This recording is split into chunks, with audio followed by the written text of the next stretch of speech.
Mesdames, Messieurs, peuple congolais, pourquoi les opposants politiques au dictateur Denis Sassou Nguesso font-ils le con à Jean-Marie Michel Mokoko, le président élu démocratiquement, et au peuple congolais aussi? Déjà, il faut le savoir que dans une dictature, il n'y a jamais d'opposants politiques. Il n'y a que des dissidents. C'est-à-dire, ceux qui à un moment ou l'autre ont travaillé avec le régime, ils voient que ça ne marche pas, ça ne marche plus, ils quittent le navire pour être du côté du peuple ou avec les résistants. Donc dans une dictature, il y a aussi des résistants. Parce que toute confiscation du pouvoir politique entraîne certainement une forme de résistance. Donc, la résistance, donc ce sont ces résistants et les dissidents qui font l'opposition. Donc, on ne parle pas de politique là, on parle encore que de la dissidence et de la résistance au dictateur. Mais ceux qui se définissent comme opposants, bien entendu, on parle d'opposition politique que dans une démocratie. Donc, cela veut dire qu'il y a alternance politique. Mais or que chez nous, depuis 20 ans, il n'y a pas eu d'alternance. Ça serait un dictateur. Un dictateur, c'est un homme politique qui exerce de manière abusive tout le pouvoir, sans qu'aucune loi ou institution ne les limite dans le temps. Autrement dit, ça ne s'arrête pas, ça ne s'arrêtera jamais. Sauf si le peuple et son armée prennent les responsabilités. Sinon, que dalle, rien du tout. Un dictateur, c'est aussi quelqu'un qui a pris quelques libertés contre le but même des libertés fondamentales et de la condition humaine et sociale. Et ça se voit. Maintenant, ils se définissent opposants, mais quand on oppose un homme politique, n'est pas qu'il est là pour s'indigner. Il est là pour s'agir, pour agir. Et à un moment ou l'autre, prendre le pouvoir. Mais là, ils sont que dans l'indignation. Il me semble qu'il y a une opposition professionnelle. Et depuis des années. Mesdames, Messieurs, vous savez, faire le con à quelqu'un, c'est s'en foutre de lui. Donc, eux, ils s'en fichent de Jean-Marie Michel Mokoko, le président élu démocratiquement, et au peuple congolais aussi. Et pourquoi? Parce que Jean-Marie Michel Mokoko est aujourd'hui associé au peuple, parce que c'est d'abord le président élu démocratiquement. Parce que pour le peuple, Jean-Marie Michel Mokoko, c'est l'homme du peuple. L'homme qui est là pour le terrain du peuple. Il s'est sacrifié pour le peuple. Il a une crédibilité aux yeux du peuple souverain, du nord au sud, de l'est à l'ouest.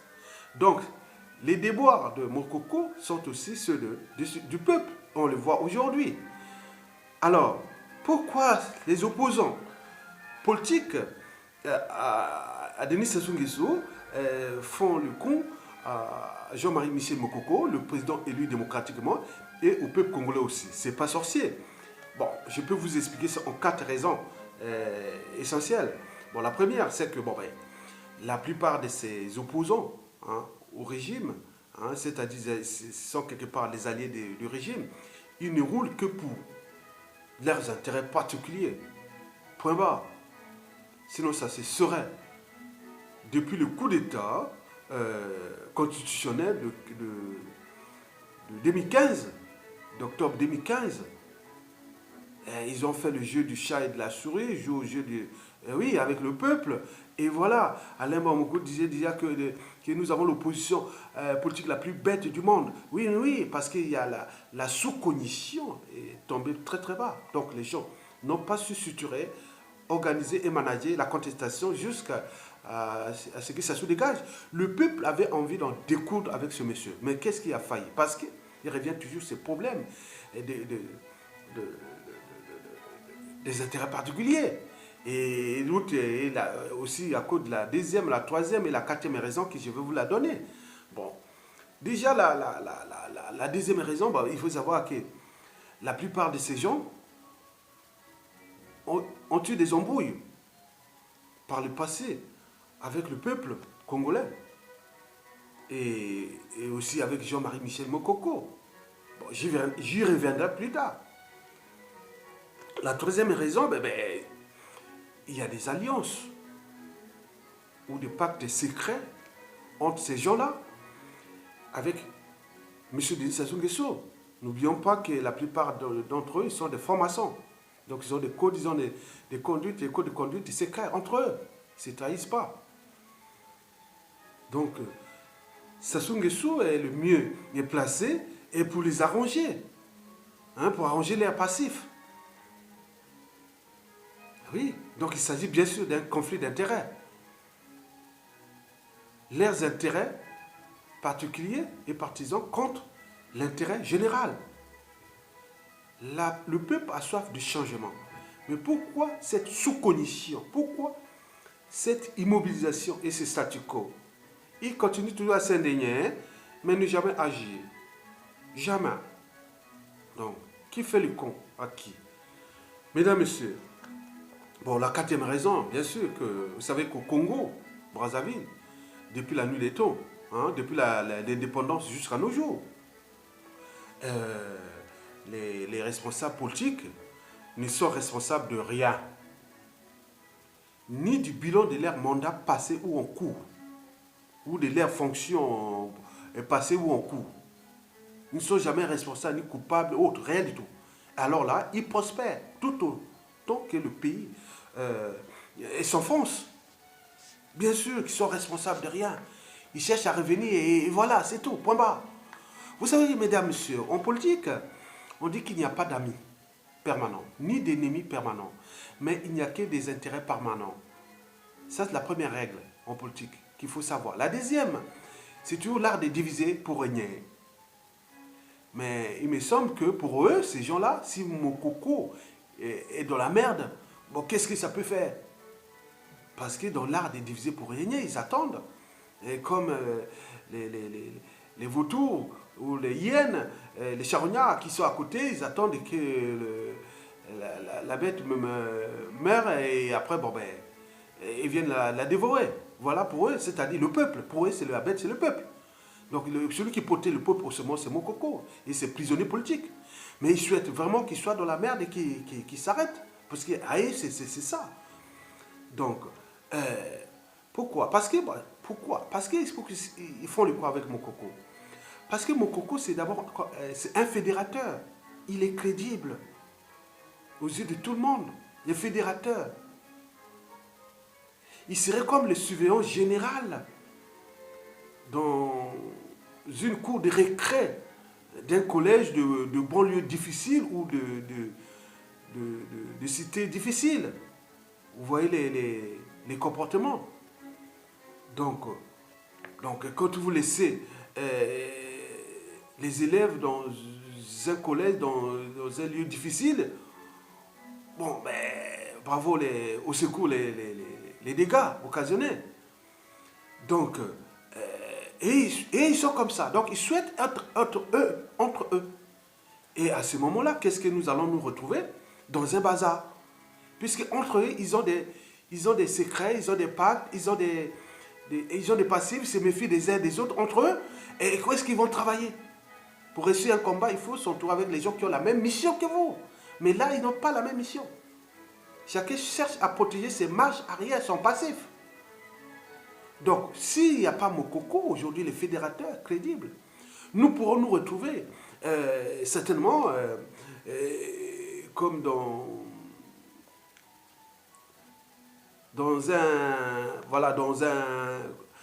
une cour de récré sans principal, sans surveillant général. On peut se retrouver comme dans un match de foot où il n'y a pas d'arbitre.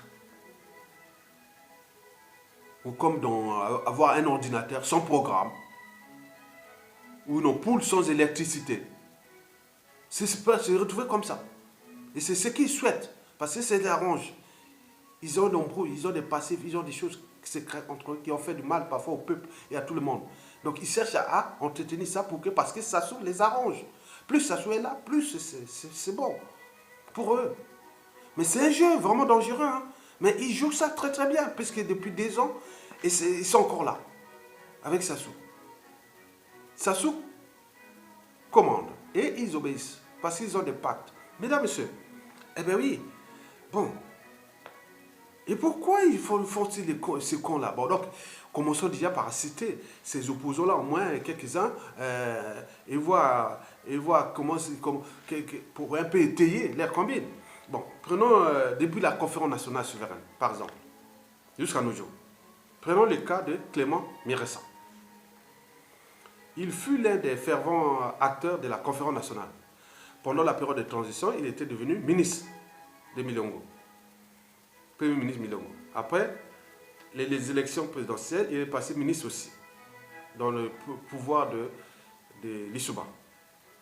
Il me semble que ils auraient eu des embrouilles avec ce pouvoir de Lissouba dès 1993. Bon, on le suspectait de faire des jeux de Sassou. Donc l'alliance RD, PCT, tout ça là qui serait vraiment voilà. Donc, il se fait éjecter du pouvoir de Lissouba à cause de paraton de ça. Donc il est en intelligence avec Sassou. On ne sait pas pourquoi. Bon, lui il a bien des raisons. Bon. On a eu des informations pour ça. Les gens écrivent ça aussi. Bon, c'est à lui de contester. Bon, bref. Bon. Mais somme que Clément Miressa, c'est un opposant professionnel. Depuis 20 ans, il ne se représente pas au présidentiel, mais il est opposant à Sassou. Bien sûr que, je ne sais pas, il est ancien ministre, ancien haut fonctionnaire, il doit avoir peut-être une retraite, mais il semble que la plupart des gens qui se définissent opposants dans ce pays, ils n'ont pas de pécule, quoi. Donc, s'il a ça, bon, il peut voiser, sortir. Donc, on se demande. Donc, les gens ont besoin de clarification. Parce que celui qui veut diriger un pays, il faut une clarification, ailleurs, partout. Mais nous, il faut rester toujours mystique, mystérieux. Et alors, on se retrouve dans les embrouilles qu'on connaît en Afrique noire, et notamment au Congo, depuis les années 60 jusqu'à nos jours. Parce que les mêmes mots, les mêmes crises, ont toujours les mêmes sources. On voit là, il n'y a pas de clarification, il n'y a pas de clarté, il n'y a pas de visibilité. C'est flou. Quand c'est flou, il y a un nous. Donc, il me semble que Clément Miressa aurait, les Nibolek auraient la méfiance vers Clément Miressa parce qu'il aurait été en intelligence avec un pouvoir nordiste et que, y aurait, voilà. Donc, maintenant, pour nous, avec Mokoko, il me semble qu'il était devenu conseiller politique de Mokoko, mais depuis que Mokoko est en prison, on ne sait plus, on ne parle plus, du bout de lèvres, on ne sait pas. Il prononce là. Bon, donc, quand c'est flou, c'est loup. Donc, il est opposant. Bon, bref. Mesdames, Messieurs, bon, prenons le cas de Tchati Mabiala. Là, nous étions entre 91 à 93. Maintenant, prenons le cas de 92 à 97. Tchati Mabiala, il fut ministre de la Défense. Bon, mais ce qu'il a oublié, c'est que pour arriver au pouvoir, comme d'ailleurs l'équipe de la transition, c'était quand même Mokoko qui a permis ça. Et c'est que, d'abord, la transition, plus l'arrivée au pouvoir de Lissouba, lui, il est arrivé ministre, il a oublié que Mokoko était un acteur de cela. Parce que Mokoko, les armées, il a contrôlé les armées. Imaginez qu'en 90, là, les années 90-91, là, bon, il y en a eu un coup d'État au Tchad pour refuser, voilà. Ici, un avait parti, Déby arrive, et en profitant de cette situation, Mokoko aurait pu le faire. Ce n'est pas un putiste. Bon, je vous dis qu'au Gabon, Omar Bongo a empêché carrément de tous ces choses-là. On n'a rien fait, rien n'a bougé. Bon, parler aussi de la République du Zaïre, à l'époque, la République démocratique du Congo aujourd'hui. On a pu voir que, Mobutu a retardé ça jusqu'en 97, 7 ans. Bon, arrête, partout. Donc arrêtez de croire que Mokoko était le danger. Bon, donc il n'était pas putiste, il a tout aidé, mais pourquoi Tchati Mabiala se retrouve avec des embrouilles avec Mokoko? Bon, on ne sait pas. Déjà, il faut dire que Tchati Mabiala a eu des embrouilles. La première d'abord avec Jean Mokoko. C'était l'histoire des armées, des institutions avec la première guerre du Pôle. Il me semble que, il n'avait pas accepté ça, qu'on rentre dans ces affaires politiques et militaires là comme ça, qu'on commence à tirer sur la population. Une armée est pour défendre le peuple. Et s'il y a guerre, qu'avec l'ennemi venu de l'extérieur. Mais pourquoi tirer sur la population? Donc la première guerre du Pôle, c'était Tchati Mabiala, le ministre de la Défense, responsable. Mais puisqu'on est responsable de rien, ni du bilan de nous, c'est comme ça. Voilà, on oublie, on zappe ça, on n'en parle plus.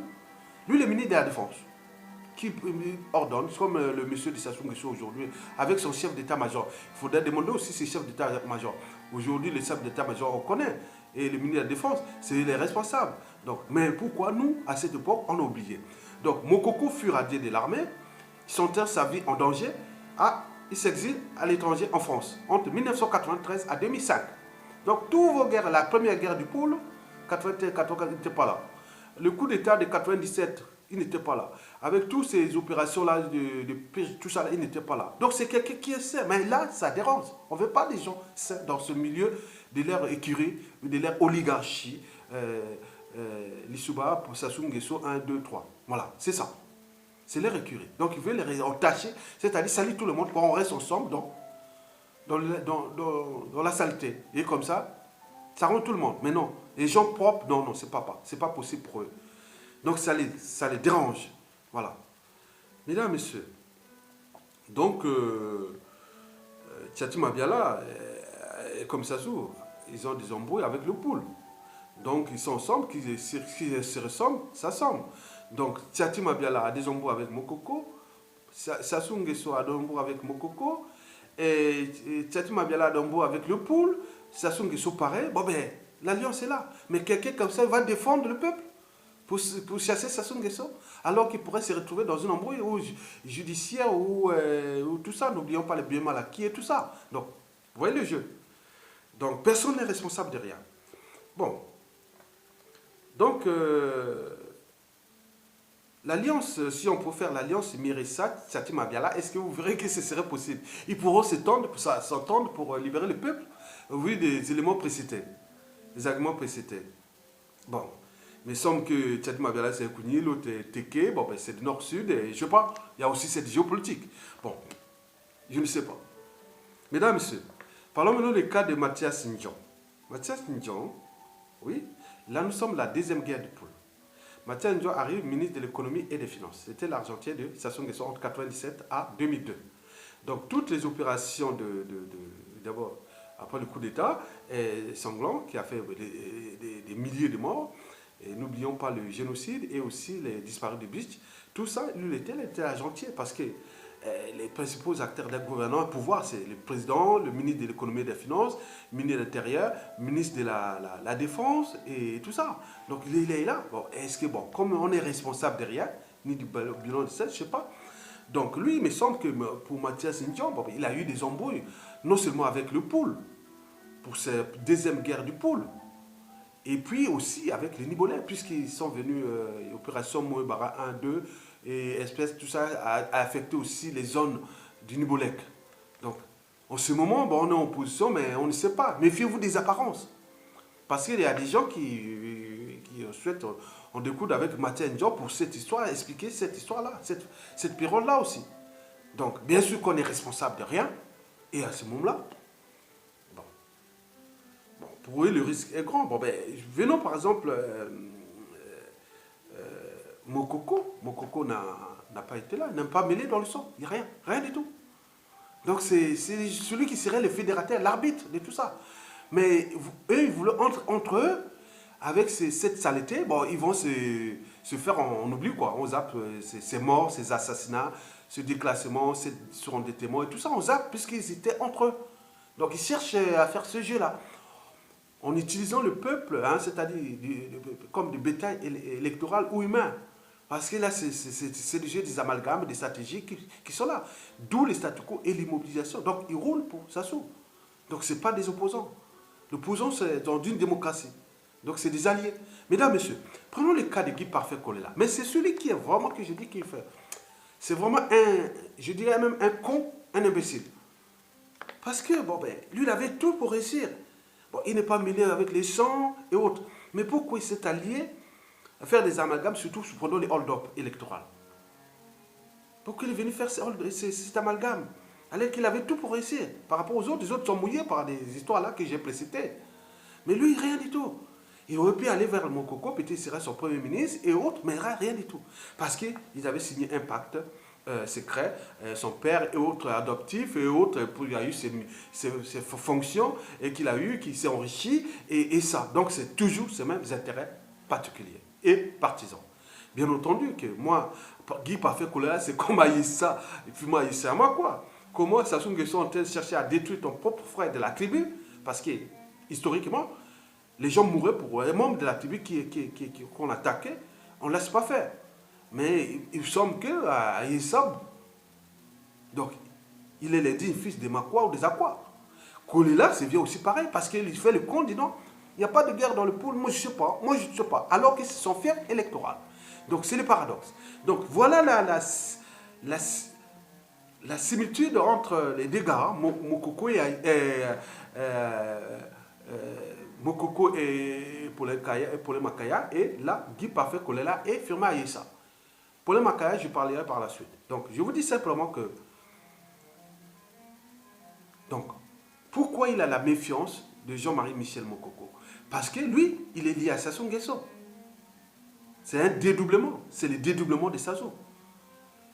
Guy Parfait Kolela, c'est le dédoublement de Sassou. Ce n'est pas celui qui gère lui-même son cerveau. Sinon, ça se serait. Il avait tout pour réussir. Donc, on se retrouve, il s'est rentré dans une embrouille. Et aujourd'hui, et non seulement avec le pool, il sait que si Sassou Nguesso part, comme il a fait le con avec son fief électoral, il pourra aussi avoir les embrouilles dans le pool. Si Sassou Nguesso part, entre les 10 fils du pool qui pourront récupérer le département et régler des comptes avec les Kolela. Donc là, il sait. Donc Sassou les arrange.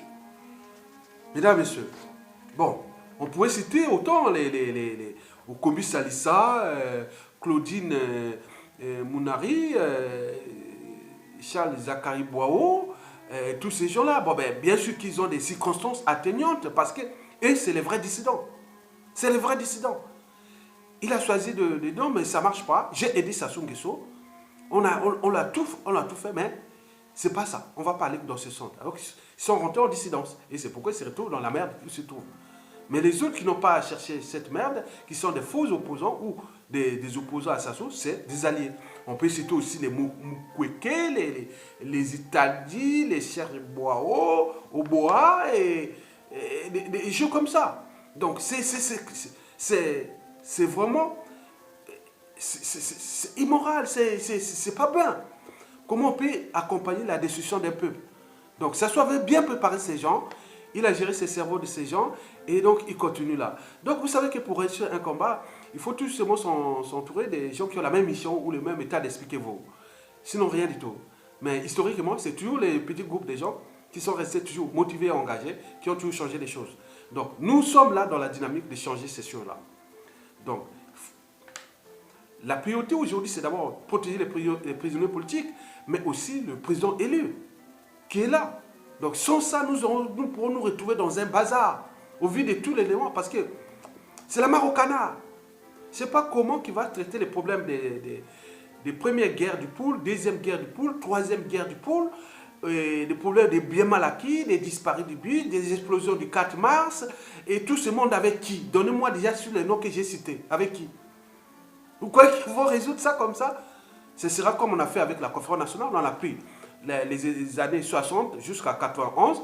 On s'est resté à se chamailler, à faire à crier pendant 3 mois. Et après, au final, zéro. Et après, il est revenu une élection présidentielle. On a ajouté d'autres pendant l'Issouba et Sassou Nguesso 2, 3. Donc, on ajoute encore des problèmes. Donc, nous pouvons nous continuer dans ces problèmes. Donc, le danger est réel. Le pays risque d'implosion et d'explosion à cause de ces gens qui sont là, qui roulent pour leurs intérêts particuliers et partisans. Mesdames, Messieurs, bon, moi, je pourrais aussi dire quelque chose qui est très important. Par exemple pour la France. Ils ne voulaient pas un garde-poule tout de suite.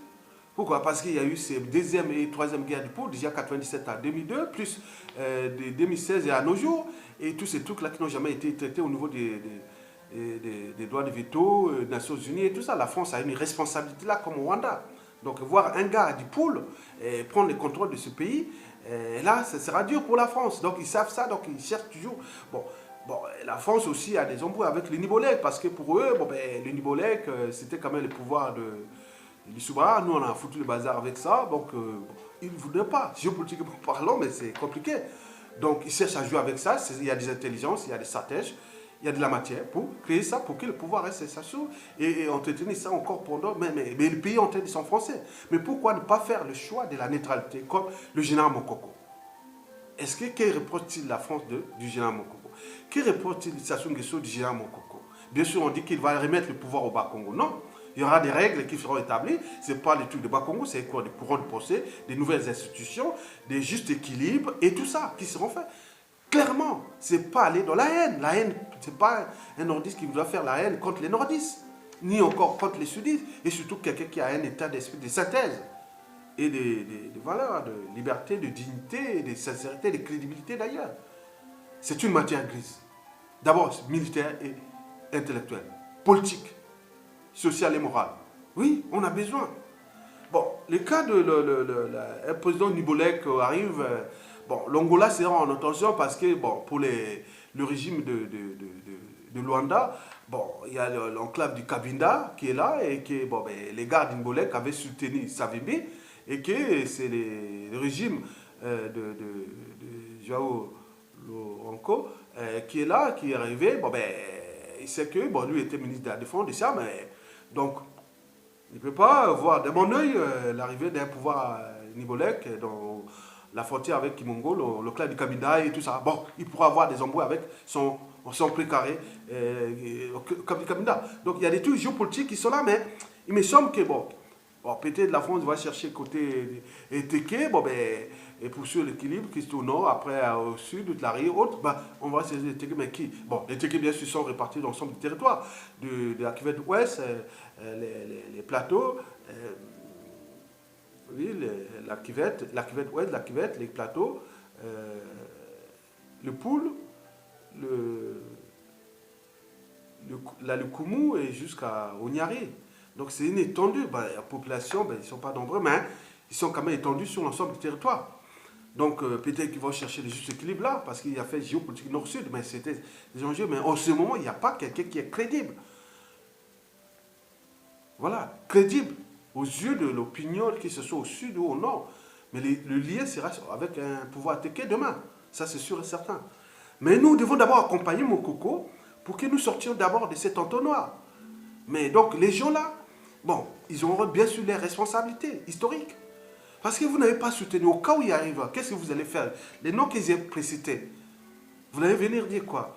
Bon, certains ont des biens mal acquis, d'autres ont eu des embrouilles, ils ont dépassé par rapport à ça, mais qu'est-ce que vous allez continuer à faire ça jusqu'à quand?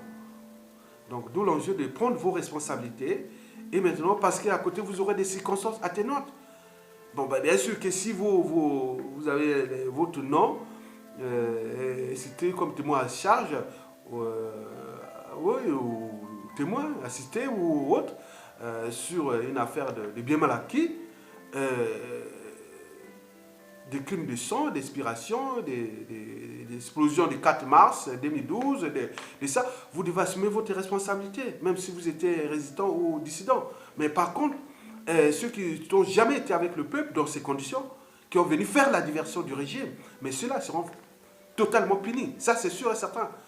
Mokoko serait là pour équilibrer tout ça. Faire le juste équilibre. Cherchez, oui. D'abord, en l'échelle nationale, tenant compte de cette géopolitique nord-sud et aussi des alliances, de tout ce qui s'est passé. Maintenant, pendant que la géopolitique extérieure, hein, au niveau de la sous-région, voilà, aussi continentale, parce qu'il a quand même géré des crises au Mali, au Côte d'Ivoire et en Centrafrique. Bon, après, il y a les problèmes avec la France. Donc, il faudrait chercher le juste équilibre. Bien sûr qu'il a vécu de 1993 à 2005 en France. Il connaît bien la France. Il a étudié, il a fait ses trucs militaires ici en France. Il a fait tout. Mais ouais, pourquoi les Français s'acharnent? La France s'acharne contre ce monsieur qui risque de conduire tout le monde, ce pays-là, dans les bazars. Au risque de se retrouver avec des extrémistes et le chaos sera des gens. Bien sûr qu'ils seront noirs, ils peuvent se tuer, ils peuvent ça, mais là, ça pourra être durable. Donc, prenons votre responsabilité. Ceux qui sont aujourd'hui se définissent comme résidents ou autres. Bon, prenez votre responsabilité, et la France aussi, de retirer ses sous-préfets et libérer tous les prisonniers politiques. Mais quant à Paulin Makaya, je pense qu'il sera le trait d'union entre le Poul et le Nibolek. Bien sûr qu'il n'est pas entaché de sang, il a maintenant une crédibilité, parce que c'est quelqu'un qui est courageux. Donc, c'est rendre les valeurs des prisonniers politiques. Donc il faut voir ça. Donc ces gens-là, ils ne viennent pas qu'on vienne les mélanger avec ceux qui sont déjà sales. Non, ce n'est pas possible. S'ils veulent avoir une carrière politique, il ne faut pas se mélanger avec ceux qui sont déjà pourris et vendus, sales. Non. Ils ont échoué. Ils n'ont pas agité leurs neurones pour mettre les gens en découle et trouver des stratégies pour faire partie de Sassou Nguesso. Parce que le pays est en mort clinique, en faillite, surendetté pour rien, et il risque d'implosion, même d'explosion réelle. Donc le pays risque de disparaître. Et vous êtes là en train de faire vos jeux, au jeu de Serre d'Assouri, vous avez acheté certainement votre liberté et votre dignité. Mais la liberté, la dignité ne s'achète pas. C'est de l'indignité, ça. C'est de la lâcheté. Voilà. Donc, vous n'avez pas acheté votre liberté. Il faut l'arracher. Donc, le peuple a besoin des gens qui sont hommes politiques, qui viennent s'affirmer, s'indigner et trouver des stratégies pour faire partie le monsieur. Puisqu'on n'a plus d'armée. Il ne nous reste que nous, les peuples. Voilà. Donc, il faut prendre là les responsabilités. Mais là, que dalle. Rien du tout. Et donc, moi, je vous ai donné quelques raisons comment je disais ça, pourquoi ils font le con, parce que déjà, je vous ai donné les trois, donc c'est d'abord les intérêts particuliers, donc on est au cœur des intérêts particuliers. Bon, deux, ils ont des embrouilles avec le peuple et aussi avec donc ils cherchent à garder ça encore pendant des années. Parce que Sassou Nguesso les assure, l'impunité, les responsabilités, Sassou les protège. Il ne peut pas aller en prison ni quoi, que ce soit. Bon, il y a aussi les yeux des alliances secrètes, voilà, au cœur des conflits d'intérêts, je vous l'ai dit. Bon, ben, la dernière, c'est que les hommes politiques au Congo sont responsables de rien. Ceux qui ont échoué depuis des années, ils sont là, ils reviennent. Ils sont là, ils cherchent à faire. C'est comme un acharnement du déclassement. Et nous, demain, non, il faudra légiférer ça. Les bilans que vous avez fait, bon ben voilà, donc, et ils ont peur de ça, parce qu'il y a des illuminés, des patriotes, des gens responsables qui veulent prendre le contrôle de leur pays. Mais et ils empêchent, et maintenant ainsi, le système Sassou Nguesso. Et c'est ça qui fait le mal, et que nous sommes dans le statu quo, dans l'immobilisme, et que nous constatons aujourd'hui. Mesdames, Messieurs, vous l'aurez compris, j'espère que cette vidéo a été impartiale. J'ai pu que donner les informations que j'ai récoltées un peu par-ci par-là sur les médias et réseaux sociaux, de bouche à oreille, et sur les manifs, sur ceci, voilà. Et par rapport à ce que je suis aussi congolais, je suis né à Brazzaville, j'ai quitté le pays en 92, mais je suis toujours en contact avec le pays depuis, mais c'est notre pays. Donc je suis là comme un lanceur d'alerte, puis comme un éveillé de conscience, enfin, comme un intellectuel, c'est-à-dire un lettré, un homme libre, qui sait lire, écrire et compter, qui fait part de ses idées, de ses pensées, de ses opinions et de ses analyses sur des problématiques plus ou moins précitées. Bon, donc moi, je dis que bon, nous, on devrait rester dans l'esprit critique parce que ceux-là, ils cherchent à prendre le contrôle du destin commun. Et si vous laissez avec des gens qui sont fous, vous aurez les mêmes situations depuis 1960, jusqu'à nos jours. Nous avons cherché à laver les linges en 1991. Qu'est-ce que ça portait? Donc, toutes les situations de 1960 à 90 ont été zappées dès 92 et jusqu'à aujourd'hui. Et après, on a ajouté d'autres problèmes, de 92 à 97 et de 97 à nos jours. Et ça n'arrête pas, on ne résout rien. Parce que ces mêmes gars les font le jeu. C'est cette même écurie, même cette même oligarchie, et oui, ils s'attachent à ces pays parce qu'ils n'ont rien à faire, ils ne peuvent pas faire autre chose que ça. Donc, ils ne sont pas responsables de rien, ou voilà. Donc, ni coupables de rien. Voilà, c'est comme ça. Donc, c'est pas bien. Cela ne va plus durer. Donc, le risque que si Mokoko ne sort pas vivant de cet enfer, mais nous pourrons avoir des soucis énormes dans ce pays. Je vous dis sincèrement. Il n'y a pas quelqu'un de crédible aujourd'hui. Nous allons se trouver dans les amalgames. Et si ça arrange les gens là, mais bien sûr, à quelles conséquences? Parce que dans un chaos, il peut arriver un autre. Mais sûr qu'on ne sait que, et c'est là qu'arrivent les révolutions. On ne sait pas civil ou militaire, celui qui vient de là, il dit ça suffit. Vous avez plus détruit ces pays, vous avez fait ce jeu, on a tué les gens, même les prisonniers politiques sont morts à cause de vous. Et à ce moment-là, vous allez dire oui, le jeu a assez duré, et on avait fait le jeu, maintenant là, cette fois-ci, c'est terminé, on va en prison pour de nombreuses années. Mesdames, Messieurs, je vous remercie.